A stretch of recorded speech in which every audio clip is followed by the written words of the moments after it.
Wow! Ninduta aming lugar, uy! Oh! Naaday ka mo din ko mga bata? Nalipay ko nga nagkita ta! Hi kids! Jane, picturein ko ka dali, be! O sige, picturein pa ka! 1, 2, 3 Tanawa ta, be! Wah! Ninduta sa bukid, uy! Kanina nan, gibuhat sa Diyos. Nindut kaayo! Apan, ang mga tao ang espesyal na gibuhat sa Ginoo. Pinoy, anong isulti mga kaingana? Ay, isulat na sa Biblia. Gusto ba kang maminaw sa istorya kung paano gibuhat sa Diyos ang tao? Gusto ko na! Tama mga bata, maminaw ta, paano gibuhat sa Diyos ang kalibutan. Gibuhat sa Dios ang nindot nga kalibutan nga ato gipuy-an. Tan-awa mga nindot nga butang sa atong palibot kini silang tanan gibuhat sa Dios. Sa umpisa, ang Dios nagbuhat sa langit ug sa yuta. Gibuhat pud niya ang kasanag sa unang adlaw. Sa ikaduhang adlaw, gibuhat niya ang langit, ang mga yuta, mga dagat ug mga tanom gibuhat niya sa ikatulo nga adlaw. Gihimo pod niya ang adlaw para sa buntag ug ang bulan mga bituon para sa gabii. Sa ikalimang adlaw, gibuhat niya ang mga isda sa dagat ug ang mga langgam sa langit. Mupadaghan mo ug pun-a ang kadagatan ug mulupad mo sa kalangitan. Sa nahuman ang trabaho sa ikalimang adlaw ug nakita sa Dios ang iyang gibuhat nindot kaayo ug maayo. Gibuhat niya ang mga hayop sa ikaunom nga adlaw, apan wala pa siya nahuman. Naapa ko'y gibuhat bag umuhuman ngayong adlaw, ang pinaka-espesyal sa tanan. Magabuhat kita og tawo nga pareha sa tua. O gihimo niya ang tawo. Hello! Ako di ay si Adan. Aron dili maminaw ang lalaki, gihatagan pud sa Dios og kauban, gibuhat niya ang babayi. Hi! Ako ang asawa ni Adan. Ang akong pangalan si Eva. O gipanalanginan sila sa Dios. Hinaot mo daghan kamo o kamo ang maghari sa tanang ako gibuhat. Andaman ninyo ang mga isda sa dagat, mga langgam sa langit o ang tanang hayop nga naa sa yuta. Oo, Ginoo. Among atimanon pag-ayo ang imong gibuhat. Gihatagan ko kamo og mga kahoy o mga tanom nga naay liso kauban ang iyang mga bunga para sa inyong pagkaon aron dili mo magutom. Yay! Salamat gyud, Ginoo. Og tanang mga langgam ug mga hayop nga nagakaon ug mga tanom gihatag nako kaninyo para sa inyong pagkaon. Ganahan kaayo kong sa pag-atiman kanila. Ako pod! Nalipay gyud kaayo si Adan ug si Eva. Nalipay pud sila sa pag-atiman sa tanang gibuhat sa Dios. Sa ikaunom nga adlaw, nahuman ang tanang gibuhat sa Dios ug iyang nakita nga ang tanan nindot kaayo ug siya'y nagpahulay sa ikapitong adlaw. Nindot nga istorya, di ba mga bata? Giayo gyud pagbuhat sa Ginoo tanang mga butang ug nindot gyud tanan. Nag-ingon ang Biblia sa Genesis 1:31. Nakita sa Dios nga ang tanan nga iyang gihimo maayo kaayo. Nahibulong ka ba nga nung gihimo sa Dios ang tanang butang, labi na ang tawo? Bisan pa ang pinakasimple nga dili paglabay sa imong mga basura, bisag asa o pagtabang sa paghinlo sa atong palibot, mahimo ikaw magbuhat bisag unsa kay aduna kay relasyon sa Ginoo. Wow! Tinood yun niya kita espesyal sa Diyos. Yatagan niya kita o katungod sa iyang mga gibuhat. Tinood yun, Joel. Busa, ato gidatimanon ang atong kalibutan. Mga bata, atong yun tinudumon na kita espesyal sa mga sa Diyos. O walay makakuha na nato gikan sa yaha. Ginigugma kita sa Diyos. Busa, ato po siyang higugma kung ang tanan niya gibuhat. Tinood yun, Jay.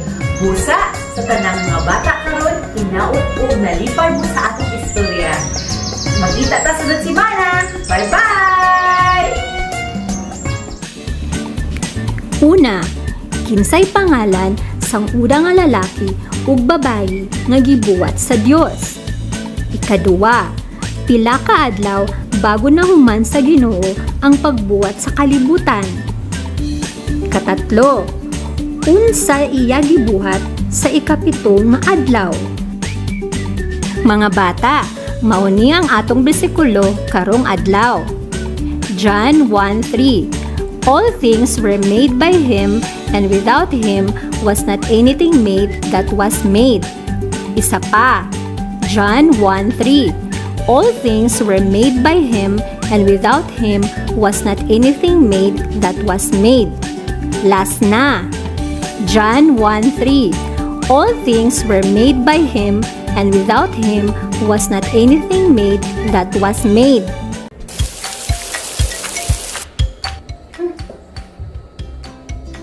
Yes! Ningunda na ang ulan! Pwede ito makadula sa gawas! Tara! Ulan ako! Ay, uy, mga bata, naaday mo diha? Tara, magdula ka sa gawas! Jane, dali! Dahil rainbow! Wow! Ninduta kaayo! Nakaindumdum ko na ay story sa Bible na ang Ginoo nagbuhat og rainbow! Nakahinumdum ko, Ana Jewel. Gusto ba ka maminaw pag-usap sa storya? Gusto ko na! Ta, mga bata, maminaw ta! Ang Ginoo nag-ingon kay Noah nga adunay ulan og dakong baha nga moabot. Og iyang gisugo si Noah nga magbuhat og arka. Bisan pa nga ang mga tawo gikatawan siya sa pagbuhat niya og arka tungod kay wala sila magtuo kaniya, apan padayon niyang gituman ang Ginoo. Gibuhat niya tanang gisulti sa Ginoo kaniya. Sa natapos na ni Noah og iyang pamilya ang arka, ang Ginoo nagsugo nga tapukon niya ang 7 ka paris nga mga hinlo nga langgam ug mananap, 1 ka laki ug 1 ka bayi, ug 2 ka hugaw nga mananap sulod sa arka. Dayong gisirado sa Ginoo ang pultahan sa arka ug nibundak ang ulan sa 7 ka adlaw. Nibaha sa kalibutan ug nianam pagsaka hangtod natabunan ang tanang kabukiran. Tanang buhi nga mananap sa yuta nga wala sa arka nangalumos ug nangamatay. Nagbundak ang ulan sulod sa 40 ka adlaw ug 40 ka gabi, ug ang baha nagpabilin sulod sa 1 ka gatos ug 50 ka adlaw. Apan wala maunsa ang naa sa arka nga mao sila Noah, iyang asawa, iyang 3 ka anak nga lalaki ug ilang mga asawa apil ang mga paris sa langgam ug mananap. Ang Ginoo wala makalimot kang Noah bisag usa ka higayon. Ang Ginoo nagpadala og hangin aron muubos ang tubig ug ang arka naabot sa bukid sa Ararat. Pagkahuman sa 40 ka adlaw, giablihan ni Noah ang bintana ug nagpagawas siyag uwak. Sunod niyang gipagawas ang kalapati, apan ang tubig naa gihapon. Milabay ang 7 ka adlaw, nagpagawas siya usab og kalapati, ug pagkagabi mibalik kini nga naay dalang dahon sa olibo. Nasayod si Noah nga ang tubig nagubos na. Sa ikatulong higayon, nagpagawas na pud siyag kalapati ug wala na kini nibalik. Gikuha ni Noah ang tabon sa arka ug iyang nakita nga uga na ang yuta. Ug ang Ginoo nagsulti kang Noah. Gawas ka mo sa arka, ikaw, ang imong asawa, ang imong mga anak, ug ilang mga asawa, pagawsa ang mga langgam ug mga mananap, kauban nimo, ug padaghana sila, ug ipapuno ang kalibutan. Gihimo ni Noah ang gisugo sa iya sa Ginoo ug misulti. Maghimo ako og altar para sa Ginoo. Gikuhaan ni Noah ang pipila sa hinlo nga mga langgam ug mananap ug iyang gisunog sa altar aron ihalad sa Ginoo. Ug ang Ginoo nalipay sa maong mga halad. Ug ang Ginoo misulti kang Noah. Noah, gusto ko nga ikaw ang imong pamilya mudaghan ang kabataan. Managhan kamo sa tibuok kalibutan. among pagatumanon ang imong mga pulong, Ginoo. Ug misulti ang Ginoo kang Noah ug sa iyang mga anak nga lalaki. Karon, maghimo ako og promesa para kaninyo, ug para sa taong mabuhi sunod kaninyo, ug sa tanang mga langgam, ug mga kahayupan, ug tanang buhi nga mga mananap nga kauban ninyo sa arka. Dili na ako magpadala og baha alang sa kadaot. Dili na madaot pag-usab ang kalibutan. Magbutang ako og manindot nga rainbow, ug say gayon nga makita kini sa langit. Akong hinumduman ang akong promesa hangtod sa kahagturan. Karon, kabalo na kamo mga bata. Gibuhat sa Ginoo ang rainbow. Dili lang aron tan-awon ang pagkanindot ni ini, apan adunay rason. Kini mao iyang promesa para sa atong tanan, nga dili na dauton ang kalibutan pinaagi sa baha.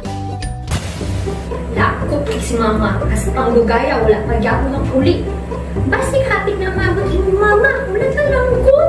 Hi, Jade! Oh, hi, Jewel. Nga nung subo man imong gagway.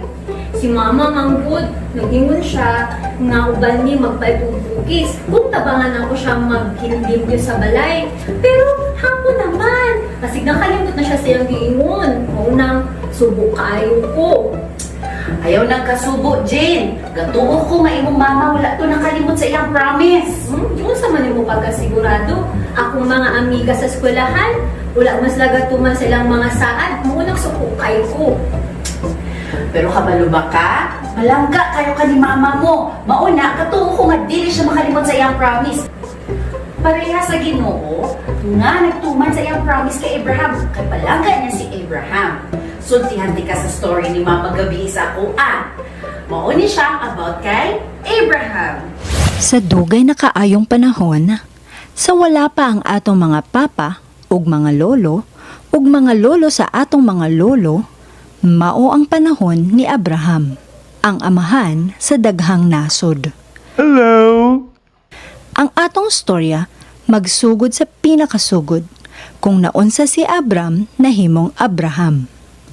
Si Abram nagpuyo sa Haran, kauban iyang asawa nga si Sarai ug ang ila dako nga pamilya. Gipangga ni Abram ug ni Sarai ang Ginoo. Usa ka adlaw nagpakita ang Ginoo kay Abram. Abram, biyai ang imong nasod, ang imong mga paryente, ug ang balay sa imong amahan, ug lakaw sa usa ka nasod nga ipakita ko kanimo. Himuon ko ikaw nga dakong nasod ug panalanginan ko ikaw. Himuon ko niya ikaw nga bantugan, ug ang imong ngalan mahimo niyang panalangin sa uban.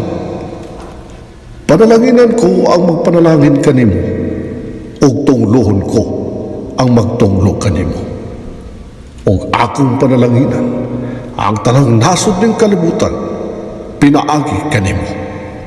Ang Ginoo nagsaad nga panalanginan niya si Abram ug si Abram nagtuo sa Ginoo. Ali, Saray. Ali, Lot. Muadto ta sa nasod nga gisaad sa Ginoo kanato.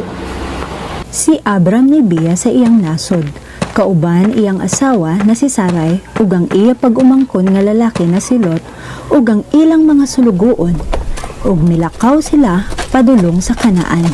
Si Abram ug Sarai kauban si Lot nagbiyahe padulong sa Kanaan.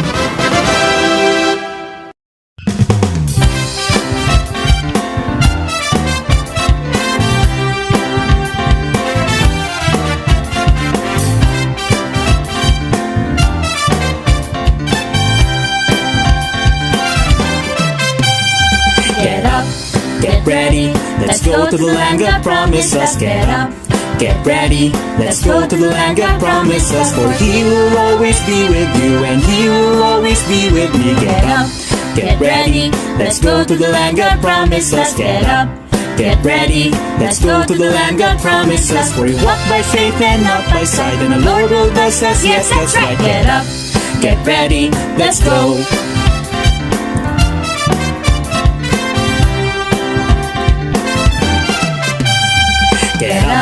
Get ready, let's go to the land God promised us. Get up, get ready, let's go to the land God promised us. For He will always be with you and He will always be with me. Get up, get ready, let's go to the land God promised us. Get up, get ready, let's go to the land God promised us. For we walk by faith and not by sight, and the Lord will bless us. Yes, that's right. Get up, get ready, let's go.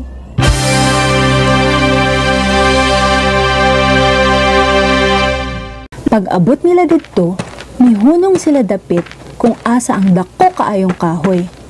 More ang ngalan sa kahoy sa Shechem.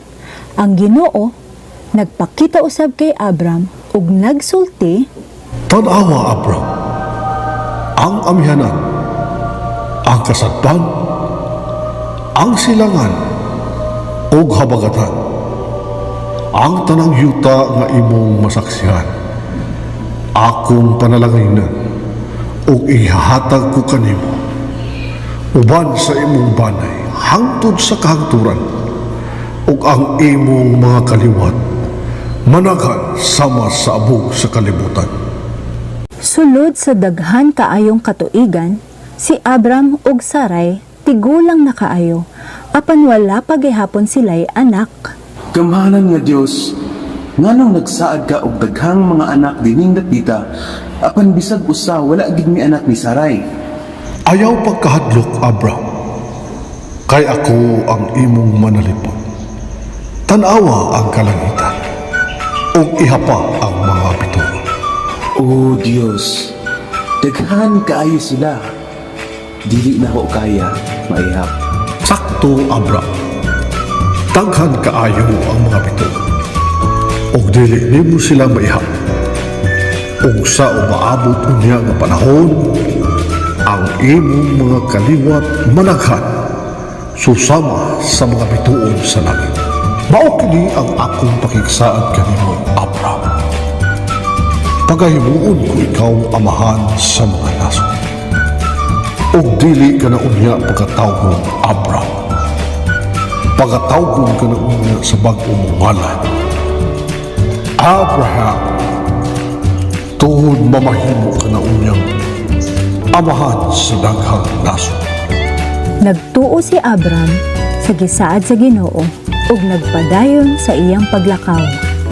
Giusab sa Ginoo ang ngalan ni Abram sa Abraham, nga buot pasabot amahan sa daghang nasod. Giusab pod sa Ginoo ang ngalan ni Sarai ngadto sa Sara. Nagsaad ang Ginoo nga iyang panalanginan si Sara ug nagsulti siya kang Abraham nga magmabdos siya og anak nga lalaki. Ang Ginoo nagtuman sa iyang saad kay Abraham.